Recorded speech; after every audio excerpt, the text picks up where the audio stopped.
Aurora Trinity Collective is a collective of women artists, mainly women artists from, majority of the women in our group are women from, well, what you call the global majority, or some people say ethnic minority, but most of the women in the group are women who've come from outside, who kind of were born outside the UK or outside Wales, and they've come to Cardiff. A few of us have background as asylum seekers and refugees, but we've also got members who are born British and who were born here. So it's a collective of women artists. We come in, we share our skills, we create friendship, create a community, and do creative things together. Yeah.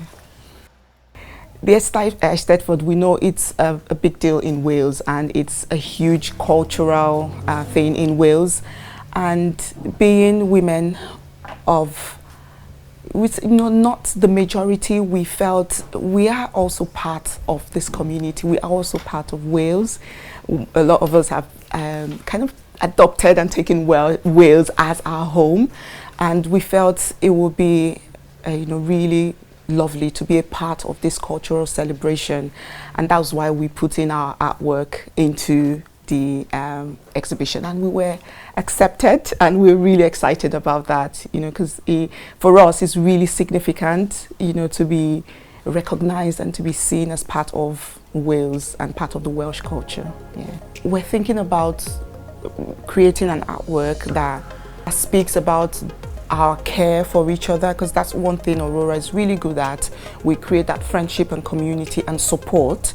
If you look like in the middle of the artwork, you see there's hands on top of each other, and for us that symbolizes that care and support, holding each other through life's journeys. One of the ladies, I know it was one of her mom's scarf, a photo from her mom's scarf, and one of them was a photo, like there's a photo over there, it was from a fabric my mom used to have, and I grew up seeing that fabric, so it was a combination of different prints that are meaningful to members of the group. So we came together to create these different pieces that speak about issues or things that are important to us, and that's how this piece was created, and it was created collaboratively. Well, about 30 different women at different stages contributed to creating all the different pieces.